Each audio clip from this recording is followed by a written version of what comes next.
Fabulous. We're recording. Hello and welcome everybody to OWL TV. My name is Maria Flynn. I am the owner of OneWiseLife.com and the Facebook page owner of One Wise Life. It is a digital magazine where we love to publish, promote, and talk about all good things that give you value, that help you wake up that inner wisdom that you already have so that you can create the life you love. Lauren Jano is one of my dear friends and an amazing contributor to OWL. She's an elite high performance coach. She wrote an article this week that was published called, I popped it up, the 3 signs when you're stuck in your comfort zone. And I went over that in a live this week. It was huge success. People really liked hearing about that. But after having that show, I was propelled and moved to talk about good stress. So, we can recognize things that bring us down, but there is such a thing as good stress. And you and I are going to talk about that today, how to recognize that. I'm going to let you start off the show because, again, what came through in meditation, I think, is going to be more of an answer to the question about good versus bad. So I'm just going to hold off just a little bit. So I'll let you go ahead and take over and tell us good stress versus bad stress. Again, this is my perspective, right? Stress is it's really your body's response to change. Something's shifting, something's changing around you, in you, and it's your body's response.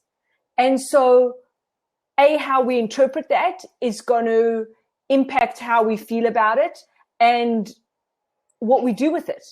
And then there are certain things that are negative stresses in our life, that are, when the death of someone, that's a negative stress. There's no doubt about it. But there are a multitude of other things that people perceive as stresses, but are actually positive in our life. And the reality is if we had no stress in our life, then really things would be pretty boring, and our desire to live is impacted.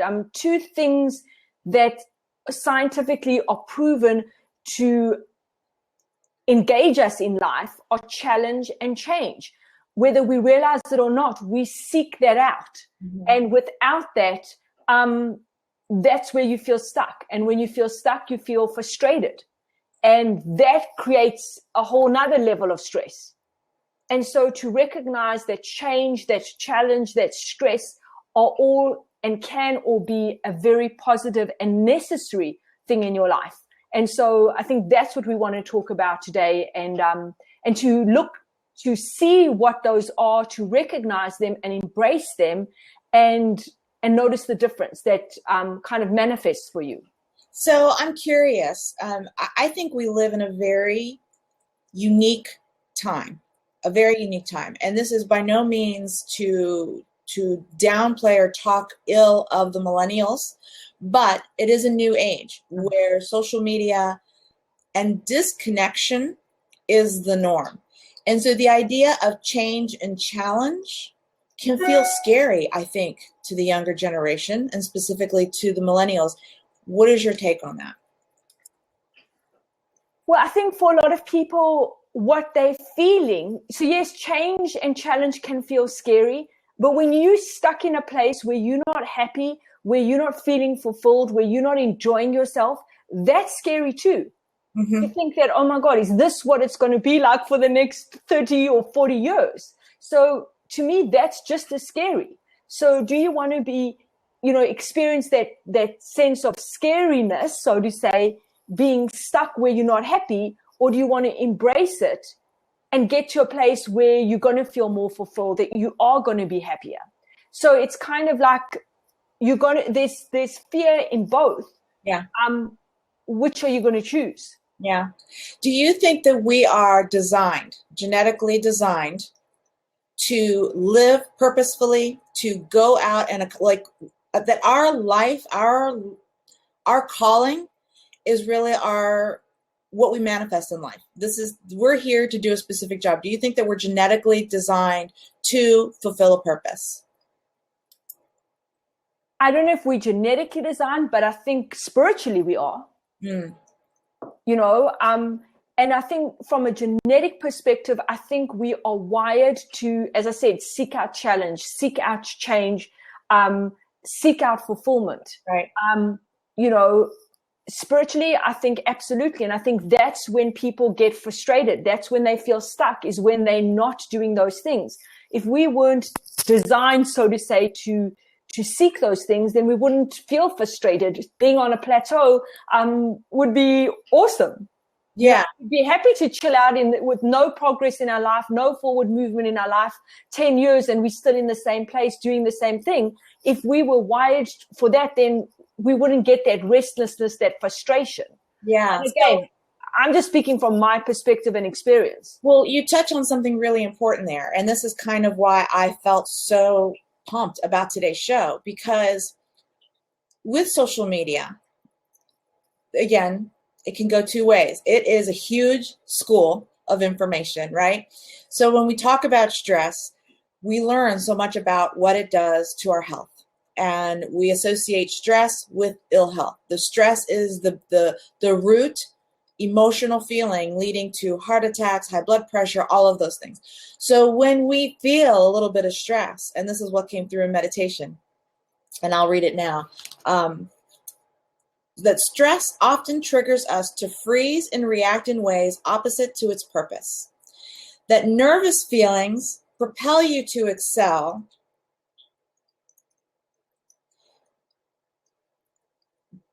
and that we're here to want to serve for the greatest good, not just for ourselves, but for others as well. And that when we have those nervous feelings, that they're not nervous and stressed for us to go back into the corner, but to recognize those nerves are there because you want to give, because you want to provide something great, not just for yourself, but for others, that we're here to serve others. And I hope that came through, because again, this morning's meditation came through more of a feeling and me trying to put words to what I was feeling and what was coming through. So it says, don't let the negative connotation of stress, fear, and nerves stop you from what you're meant to do. Redirect it as a sign leading you to your greatest purpose, which is kind of, I kind of prompted you a little bit. The question I started before about, do you think that we're here for a greater purpose, spiritually or genetically?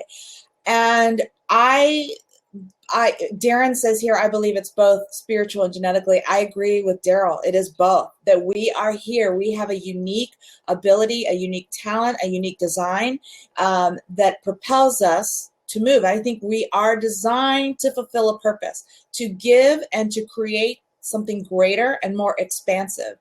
And the universe showed up in spades today, because I talked about this morning, I said, what am I going to talk about in this morning's live? I always promote Blab in our show, but I asked the universe, what should I talk about? And I talked about, to me, what came through was consistency. And that we need to learn to take small actions. And sometimes we get overwhelmed by the big challenge. We get overwhelmed by the big picture. We get overwhelmed by what we know we can do and maybe should do. I don't like using that word too often, but we get overwhelmed with possibilities and what our purpose can be, that we tend to elevate the stress level in a negative way versus a good way. And that one way to do that is to harness the power of consistency. And that is, you don't have to look at the big picture, but to take one small action and let that be a consistent small action that you do once a day, multiple times a day, every day, until it becomes the no-brainer. And when it becomes the no-brainer, then you move on to the next action, because big things don't have to happen overnight. They can, but they don't have to happen overnight. That when you start to recognize that good stress is good for you, then what you end up doing is you take these small actions that move you forward. And that's the difference between good and bad stress.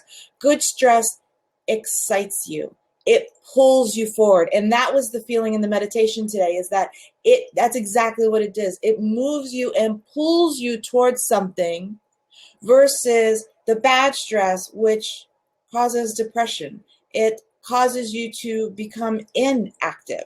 And so in order to recognize the two, in order to play with them, you got to take the small steps and be consistent with the small steps. And when those small steps become a part of who you are, then your comfort zone that was here just expanded to here. And now you're ready to take the next one and keep going and going and going and going.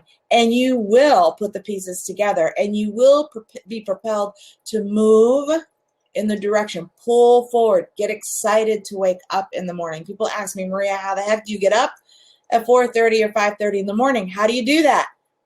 It's because I've created a life that's exciting to me. I wish I didn't have to sleep sometimes so that I could keep doing what I'm doing. So the good stress that I create for myself and the deadlines for One Wise Life, when I'm talking to the coaches, when we're going through editing the articles, when I'm doing those things, they're exciting to me. They don't have to be exciting to everybody, but they're exciting to me, and they propel me to get up so that I can do more of what I love to do. That's creating life. That's, to me, is good stress. Mm-hmm. I'll just leave it there. Okay. So what you said about overwhelm, I think what we also have to recognize is our responsibility in that. I think we put ourselves in overwhelm. Yeah. We don't plan. We don't, oh, I love your mug. An owl mug. We put ourselves in overwhelm. We put ourselves in stress either by not planning, by not taking responsibility, and by our thoughts. I mean, you can have two people in the exact same situation, and one of them is going to look at it as, oh my gosh, this is like the end of the world, the worst thing that could happen. And another person is going to look at it as an opportunity to learn, to grow, to do something with it. Mm-hmm. And so our mindset is huge in this, as it is in everything, right? But it's also recognizing our responsibility.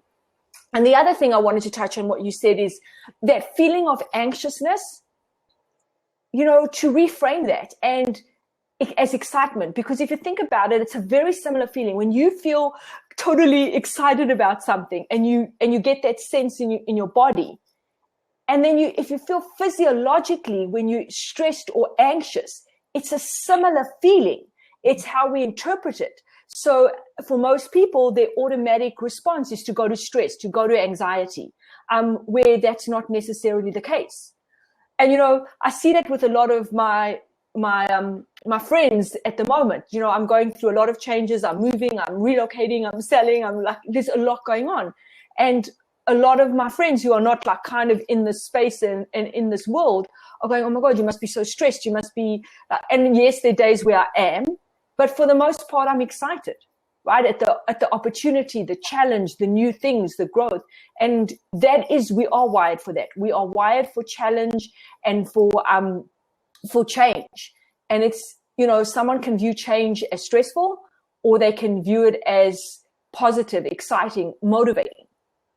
I agree with you. And you're right. It's a mind shift. And I think when we talk about these big words of the mind shift and energy, they don't have to be huge. And for me, that the small acts of consistency do create mind shifts. They keep moving you in the direction. So, this morning in the live, I was talking about how when I was really sick at one point and hugely overweight, and the idea of having to come up with a new lifestyle and eating can be overwhelming. It can be totally overwhelming. And I did do exactly what I preach, which is I didn't take anything away in my life. I just added one thing. And I started out by adding more water. And when that became the no-brainer, then it was a part of who I am. And water is still a part of who I am. I don't have to think about it anymore. It just is. And I'm drinking my green tea right now. But let's get that clear. So there is constant action. So when that became a no-brainer, I plateaued, right? I plateaued. So now I welcome the next thing. What was I gonna add? Well, I decided to add fresh greens every day. Just add it every day. And in the beginning, it became effort. I had to go to the store to make sure I had the fresh greens. But I was consistent that I wanted to make this. Now it's the no-brainer. And it's when I say no-brainer, it becomes a part of who you are, much in the way taking a shower, brushing your teeth, you do things every day in your life that are no-brainers because you know it's for your better health, right? You know, showering is for your better health, breathing clean air is for your better health, brushing your teeth is for your better health. Well, then you start to incorporate these things. They are part of who I am now. Drinking water, eating greens, eating certain foods are a part of who I am, and I feel at a loss when they're not a part of me. So my comfort level got bigger and bigger in the health side, and by default, I started to lose the weight. I started to get healthier. I started to have these shifts. They were not overnight. This is about the long haul, the greater picture, and finding success in small ways for the greater success later. And I said this in the show earlier today, is that mediocrity, when you're thinking in mediocre terms, will always find an excuse. Mm-hmm. And if you can remember that and you start giving your own internal talk and you're giving yourself your own excuses, always remember that mediocrity will always find an excuse. Mm-hmm. Success will always give an example. Mm-hmm. And what a mentor of mine said, Bo Eason, is a plan. If you've got a plan B, you'll always default to it because it will always be easier. Ah, good. And so if you decide that you're going to take something on, then commit to it and take the small steps to get to that. So you can make a big commitment. You know what? I want to get healthy. I want to run a marathon. I want to lose weight. That's a big commitment, mm-hmm. right? But then take the small steps to fulfill on that commitment. But you've got to stick to it. You can't go, well, maybe I'll do it, because if you think maybe you'll do it, well, then it's easier not to do it. And as you know, most people are going to default to that. Yeah. So that's the other thing is commitment, and the consistency, as you say, is huge. Right. And one thing is, you know, when I talk with my clients a lot about courage, because all of this takes courage to stretch yourself, to get out of your comfort zone.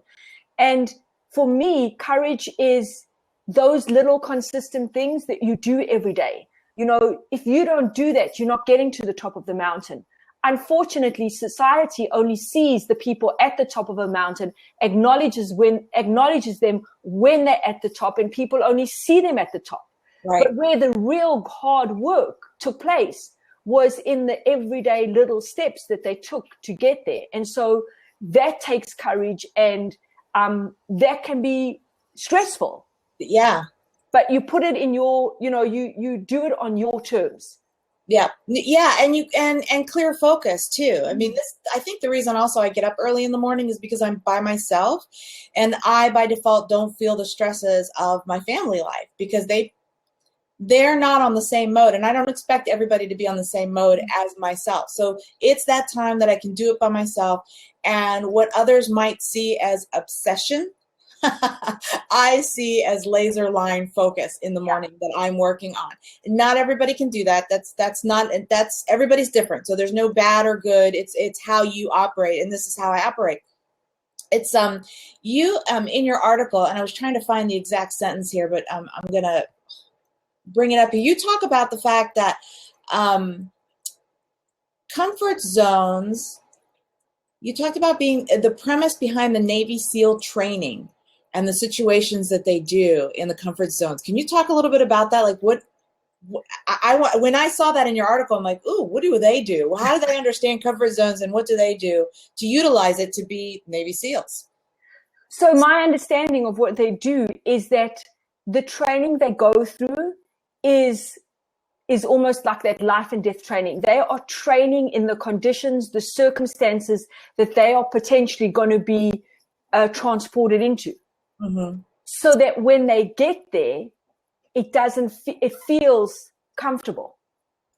Right? It's like visualization, right? If you visualize something over and over again, and this is one thing that I have to say, I am crush it, right? My visualization. So I can visualize things. So when I get there, I can handle them better. And I've done it for physical, fitness stuff. Yeah. I've done it for emotional stuff. So when I get into a situation, I can keep my act together. Right. And so it's that same thing. They practice and rehearse and train in the exact conditions that they're going to be in, potentially. So when they get into those situations, they feel more comfortable. So there isn't that stress, and they can focus. So they basically they've made fear a comfort zone for themselves. Right. It's not exactly.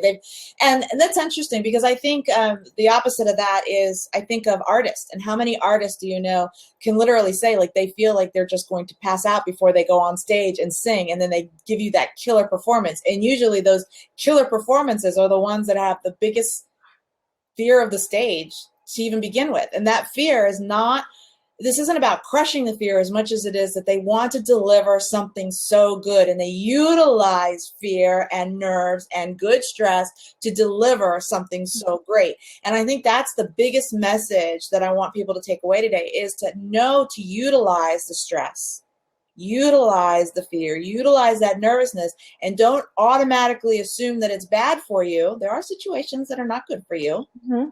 That, but not everything is. And how can you use it, reframe it, so that you can use it for your greatest potential? Mm-hmm. And on that note, you know, my sense is that if you are not feeling a little bit nervous, a little bit anxious about something that you're going to do, then it's maybe not that important to you anymore.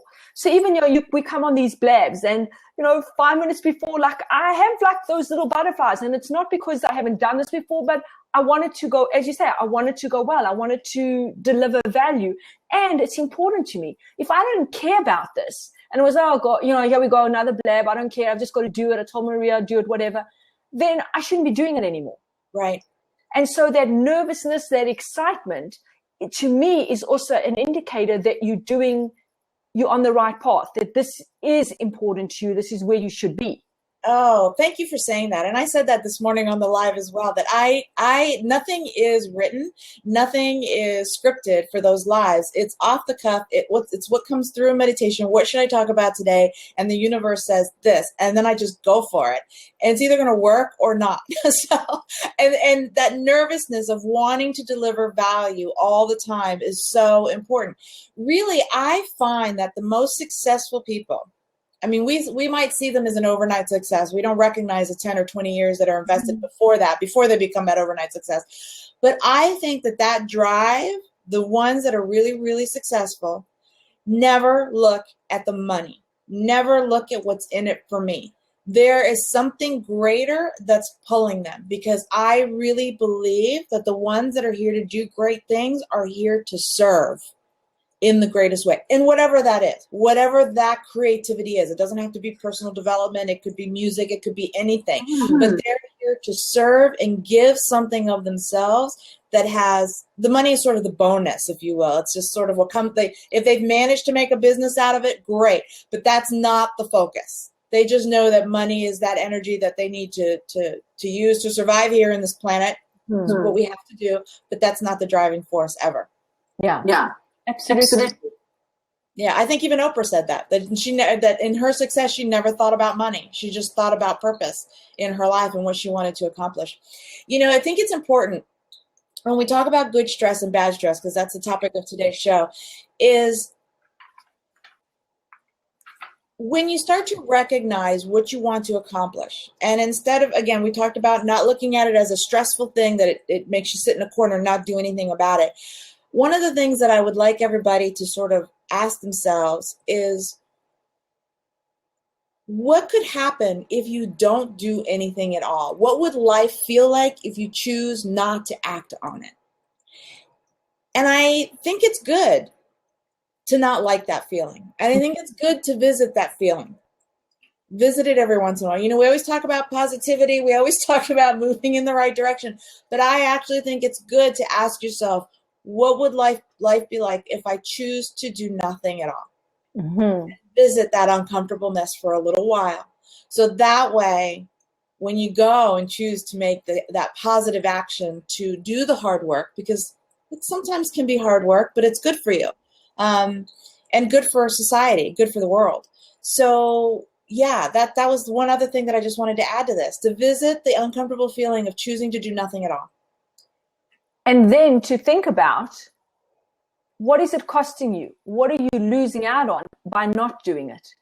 Yeah. Right? So again, when we faced with a situation, we often go to, the fear, the concern, the anxiety, the stress about it.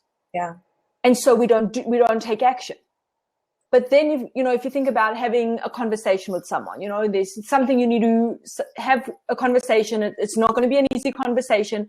And you put it off because you fear the confrontation, the potential rejection, the whatever the negative stuff is that you associate with that. And so you don't do anything. Right. But if you stop to think about what is it costing you to not have that conversation, 9 times out of 10, the cost is way bigger than the uncomfortableness of that 5 or 10 or 30-minute conversation. Right. And again, but as you say, it's sitting with that and sensing that and feeling that and thinking about that that's going to help you to move on and take that action. I agree. And I think when I talked a little bit earlier about taking small steps, and small steps can be uncomfortable. If it's anything that's new is going to feel uncomfortable. But the fact that you're doing it, even in the smallest way, does exactly what the Navy SEALs do. It just expands your ability to handle something that's uncomfortable. And then you're ready for the next uncomfortable and the next uncomfortable and the next. And I have to tell you personally, and this is not meant to sound ill by any means, but it allowed me to make bigger decisions with a clearer head. Mm-hmm. Bigger decisions sometimes mean letting people go. Letting people go, because I've become, in the small actions, I've become more clear about the things that I want to accomplish. I get comfortable with the uncomfortable. I've learned to utilize good stress to achieve good and greater results, to impact in a positive way, that in that movement, in that journey of life, that also makes others uncomfortable because you're doing and following a path that's unique only to you, right? You've answered that calling. And it is uncomfortable when people don't like what you're doing. It is uncomfortable when they come at you. Because trust me, I'm online, I'm out there publicly. So as much as I get great messages, I also get some nasty ones, right? And from friends. So, or maybe not friends, right? Frenemies, maybe that's what we'll call them. But you learn to let go. And I attribute my ability to be okay with what's uncomfortable in the shift of letting go of people and things, in doing it in small ways beforehand. It preps you. It builds that foundation so that you can make those bigger decisions. And because you've chosen to act for the greatest good, you've gotten confirmation and additional energy and support from the universe that when you let go of some of the bigger things, and I really do this, you implicitly trust the universe. Go, you know what? It's scary to let this go, this relationship go. It's scary to do these bigger things. It's scary to let go of something that's been so comfortable for so long. But I implicitly trust the universe for whatever's going to happen next. You don't have to know what the next step is. You just trust that it falls into place. And it has followed through 1,000% every single time. The universe comes in and supports you. Huge. Yeah. You know, that's... And I think for me, one of the things that helped me the most is when I finally got it, that things are happening for me and not to me. Yeah. And I don't know who said that. I think it was probably Oprah or someone like that came up with that phrase. But when I really got that and took it on, and I have a belief so rooted in me now, is that whatever is happening that at the time may seem difficult and challenging, and it's not to say that I don't get upset and I don't get stressed in the moment, but I've learned to kind of allow that but move on, right. Is that I know it's preparing me for something bigger. Yes. That I am going to need this strength, this skill, this wisdom, whatever it is I'm learning in this situation, which seems not great at the moment. Mm-hmm. It's then I look at him, oh my gosh, something else is coming and I'm ready for it. Yes. And so again, it comes back to that mindset of how you look at things. Yes. And how you embrace it and the perspective that you put on it. Yeah. But then at the same time, it's also important that when stressful things do happen, that you also allow yourself to feel those things and work through those emotions so that you don't take those experiences into others and put on that what isn't on something else, if that makes sense. It's kind of like, well, it does make sense to me because you were helping me with this just last week, so I so appreciate you for saying that. That's absolutely true. All right, we're at the half hour, and I want to end the show with what we can take away. And my big takeaway really came through this week as I was preparing in the show. The idea of mediocrity and success, that mediocrity will always attack excellence. Mediocrity will always look for excuses, whether it's coming at you from others or that internal dialogue with yourself. Mediocrity will always look to step away from something. Success will always, always give examples and always pulls you forward. You don't always have to know the whole picture, but success will always pull you forward. And I'll tell you what, the more you have success, the more you become an example, and the more people will come to you, not with excuses, but looking for advice. Mm-hmm. And that's when you know you're walking the right path. So for me, the good stress happens when you just go for it, when you start to understand that your little decisions are for something greater and start to make those decisions. Allow that good stress to happen because it will pull you forward. It wakes you up in the morning. It gets you excited about what's to come without you having it immediately. Mm-hmm. I love that. Beautiful. Thank you. Beautiful. What's your takeaway? I think it's to look at the perspective that you bring to situations, you know, and to focus on forward and looking forward and what's the one next best thing that you can do, you know. So if the marathon, I keep going to sports, but if the marathon seems overwhelming, what's the one next best thing you can do towards that? Yeah. And to shift the perspective and to really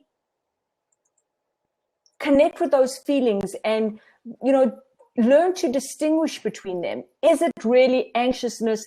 Is it really fear? Is it excitement? Is it the anticipation of new and what's possible? And to kind of distinguish between those, because I think that can make a big difference in how you respond. I agree. 1,000% I agree. I have to thank Daryl for his comments. I so appreciate him. Did you see he said Dr. Ross needs to feature us on his show? Hey, Daryl, thank you. That's Daryl, we're totally for it. I agree with you. We belong on Dr. Ross's Absolutely. Show. Actually, Dr. Oz belongs on our show. Thank you. Thank you for that. So with that, we will leave you. I'm going to stop the recording. I so appreciate everybody who joined us today. I know not everybody commented here, but I see that I've got quite a few viewers that were watching here today. Totally appreciate that you stuck with us. Come back. We'll be back next Thursday at 11 a.m. where we'll come up with our next topic and we'll figure that out. This is completely organic. We totally love doing it. And we'll see you back here again at 11 a.m. next Thursday. Bye, Lauren. Bye, Maria. Bye, everyone.